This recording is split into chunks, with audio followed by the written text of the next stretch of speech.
Gotta outrun this rain, man. Alright, so what's up, everybody?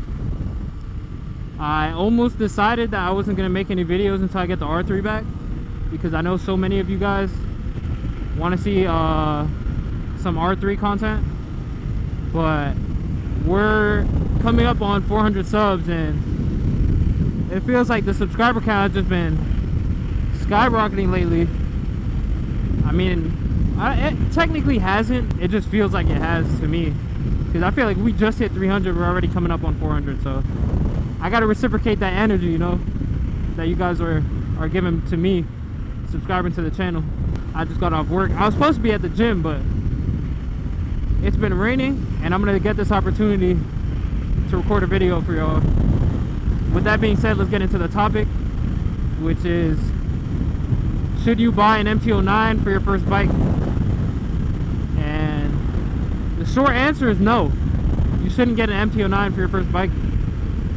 But it's kind of complicated because, you know, everyone's different. My dad this is his first bike, the MT-09, 900 something cc's. I don't know how much exactly, but it's a lot of power for your first bike. That's undermining it too, because this thing is so goddamn fast. But there's some quirks to it. I think it's so complicated. It's such a complicated topic, because I'm gonna tell you guys like how I tell my friend if he was trying to buy an MT-09 for his first bike. I'm gonna talk him out of it, to be honest. After having my experience, like my little experience of getting my first bike, having experience on the R3, starting on it, riding it for a couple months, then my dad gets an MT-09 and he's starting on it, and then I get to ride his MT-09, so I have little experience on the R3, and I'm touching the MT-09 and experiencing it with the power it has, being a newer rider as well. You know, I learned the basics on the course that they teach you to ride on a little 250. I learned the basics on there, but I mean, it wasn't enough for the street. I learned how to ride on the street on the R3, and I think if I had the MT-09, like, I probably would have, with all this power, and I don't know, I probably would have ended up crashing or something. You just can't be twitchy at all, because it will punish you. Man, I'm gonna have to take my my ND filter off because it's getting dark. Both of them probably have to take them both off. Shit. Man, let me just say, it feels so good to be back on the bike. It's been like 2 weeks. Woo! Alright, we got the excitement out. So yeah, if I'm telling my friend, he's like, yo, I'm getting into motorcycles, I want to get an MT-09. It's got all that power, I think I can handle it. I'm gonna just try to convince him not to get it, because this thing can get you in a lot of trouble. Like, this thing is so fast. I ride it in B mode, and that's, you know what, I think B mode is the only reason that you should ever even consider getting this as your first bike, because standard and A mode is just so twitchy. Like, and that's one of the hardest things to learn, is just being smooth on the throttle when you first start. And if you're not smooth, you might end up in a turn going way too fast and not being comfortable enough to slow down.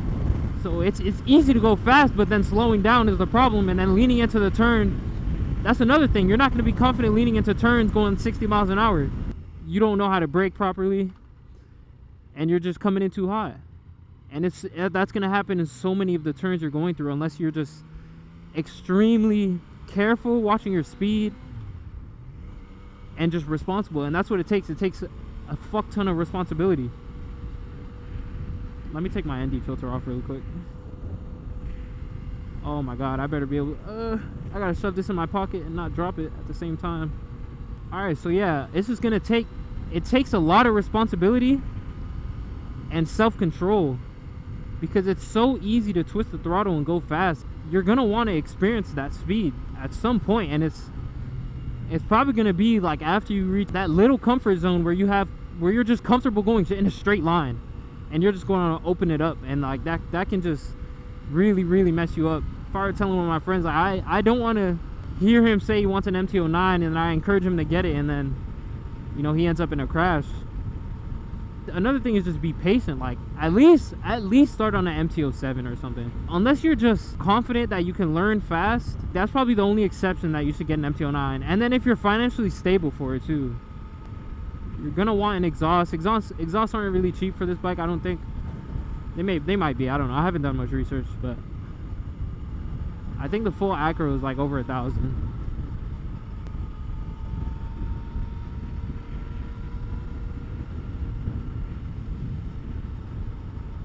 Like this thing is a wheelie machine, bro. I put it in A.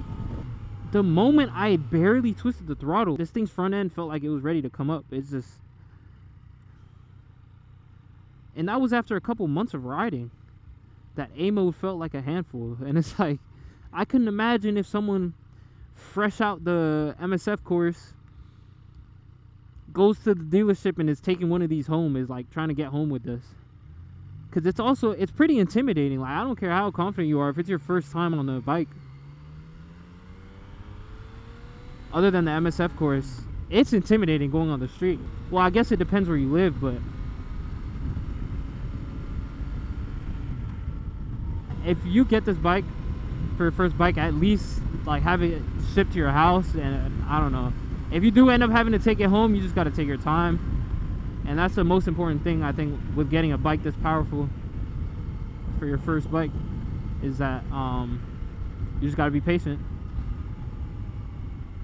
and take things slow. If people are honking your horn at you, just keep focusing on yourself, making sure that you're getting home safe, paying attention to what you're doing, paying attention to traffic. But moral of the story, both of those, the MT-07, MT-09, they're both very twitchy bikes. I mean, the only thing that it has going for it is the seat position, the ergonomics, because it's pretty easy for a beginner to get accustomed to versus an R3 or something, or not an R3, sorry, an R6 or a ZX6. But I would recommend a Super Sport over one of these, because the low end power is so much to handle. And then once you get past that comfort zone, it's so tempting to not want to just speed 24/7. You're probably gonna get tickets. But it's just something to think about, man. Because to me, this bike is, it really feels too powerful for the street. It's kind of boring if you're not speeding, and it's like that's not a good kind of mindset and feeling to have, like, unless you're okay with just paying a fuck ton of tickets and your insurance going up. But the R3, like, you gotta wind it out. I mean, the R3 it's actually pretty slow. I feel like the best middle ground is a 600. Where I live, there's just plenty of straight roads. I wish I had more curvy roads to mess around with. I feel like that would suit the R3 better. This is a nice little Mercedes over here.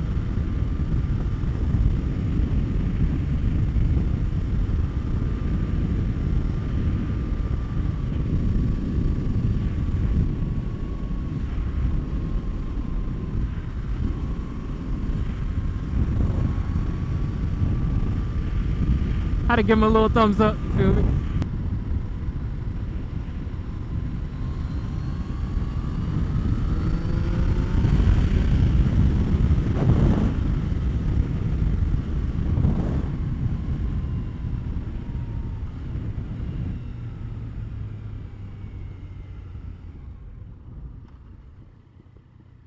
Damn, that thing is popping. I hear it popping from over here. Yeah, I hope I got my point across clearly. I'm honestly kind of rushing because it's getting dark on me right now. And oh my god, I just realized what visor I have on. I have on my fucking reflective visor. I forgot to change it to my clear one, so it's about to get really dark. But I'm making my way home now. Yeah, I don't recommend starting on the MT-09. This thing is fast.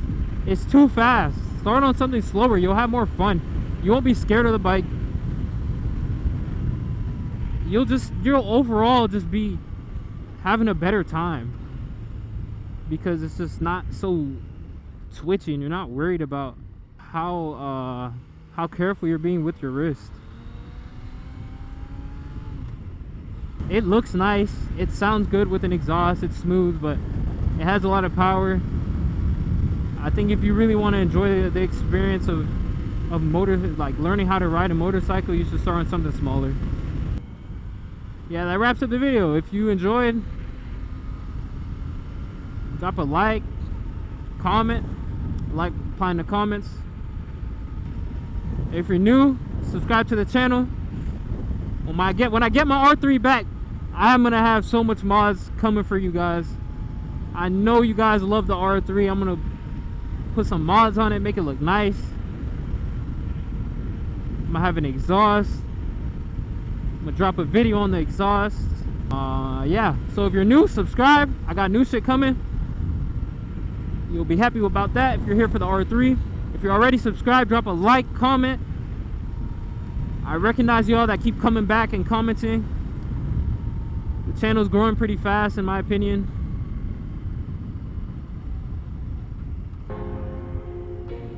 So just keep supporting the channel. I really appreciate it.